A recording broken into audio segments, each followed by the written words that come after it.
Hey, what's going on, guys? Today we're going to be talking about the new information on the book of Boba Fett, what the director said, and let's get right into it.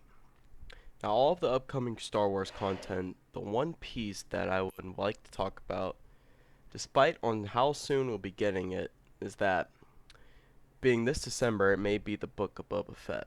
And the main reason for that is, well, for not even entirely sure what to expect out of the series. I mean, part of me thinks it's going to be similar to what I thought The Mandalorian was going to be. And in my opinion, The Mandalorian has different sides to it. Um, the first season was more focused on Din Djarin, while the second season was more towards cameos.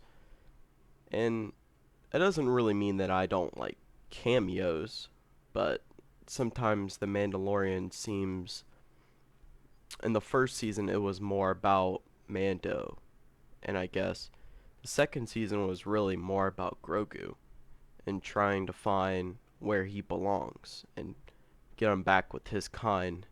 Hence why the whole journey is pretty much trying to find a Jedi, and then hence why we get Luke at the end and Ahsoka, and then I guess Boba Fett doesn't really have anything to do with it, but still can't complain with that cameo. Um, I also thought that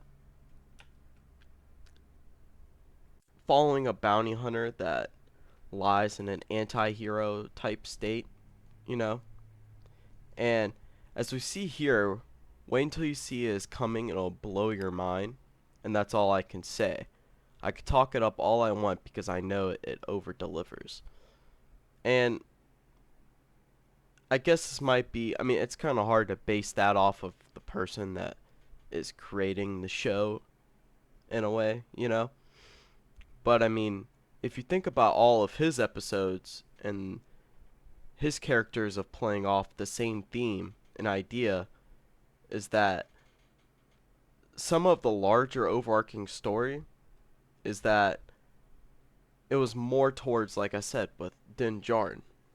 And I feel like this will be more of a Mandalorian 2.5, you could say. And we also know that we're obviously getting season 3, which I made a video on a couple weeks ago. Um, and we all know that that is coming back. And it's kind of hard to tell when we are going to see him, you know? Because, I mean, at the end of season 2, it shows that he pretty much, it's going to be set after Mando season 2. But are they going to tell us more of what happened in between episode 5 and 6, or what happened after him getting out of the Sarlacc pit? It's like it's a criminal underworld at this point. And you have the Crimson Dawn, you have the Pike Syndicate, which we saw in the Clone Wars, and then the um, Crimson Dawn we saw in Solo, a Star Wars story. And I found that seeing Boba Fett in this sort of lose Han in the Carbonite, which I thought was very weird. And yeah, I do enjoy the comics. It's I enjoy it more than the Darth Vader. But also we see in with and we also don't know if they're gonna retcon, because as we see in this, Kanan Jarrus is this is not what happened in his book. In his book, the whole him escaping Order 66 is so much different. So why would why would Disney create this comic if they're just gonna retcon it in a TV show?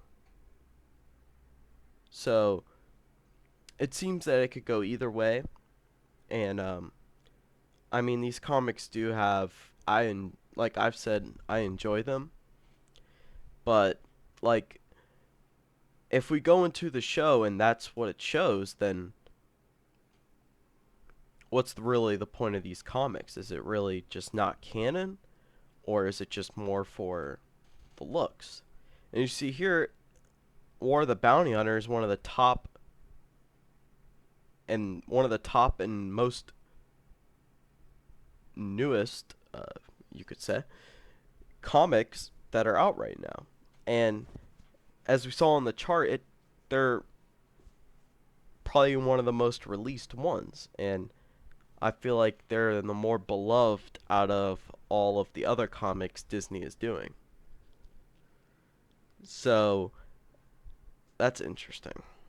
Now, another thing I feel like we could see is with the Bad Batch and knowing Omega is part of Boba Fett's bloodline, would we end up seeing her in this show? I find that a little hard to believe. Um, but we also get not really a backstory, but you could kind of see where she came up and how she came up in a little bit. And you kind of see what she's doing at this time. And then we'll also see Cad Bane in this TV show, which we got a cameo from him in the Bad Batch. And now I wonder who else could we see? Could we see Bosk? Could we see all the rest of the other bounty hunters that were in episode 5? And I mean, what else could we see in this show that would just absolutely blow us away? So it makes you start thinking more deeply into it, and you kind of will get a better idea of it. I mean, it won't give you a better idea, but it will show you. You can kind of going based off what he says, and it's gonna blow you away. You're gonna kind of aim high, and you're gonna shoot high. So it seems that in this show, it's gonna, like I said, it's gonna blow people away. So you expect certain things to happen at that point. I mean, I wouldn't say expect is a good word to use, but at the same time, I mean, let's look at season 2. I mean, we pretty much knew Boba Fett and Ahsoka were going to be in, but we didn't know Luke Skywalker was in. Because, in my opinion, if we don't see Luke, that season isn't as good. I mean, having Boba Fett and Ahsoka in there shoots it up, but Luke was really the icing on the cake. And that's what I wonder with this. Are we going to see some of Jango Fett and his backstory? Which I'm really excited for, because we don't know what might end up happening. So, yeah, I just wanted to talk about this because I thought it was an interesting topic to go over. Because, I mean, at this point, we haven't seen any trailers. We haven't really heard much about it besides it being released at the end of season 2 of The Mandalorian. But yeah, that'll do it for today. If you enjoyed this video, leave a like, and thanks for watching.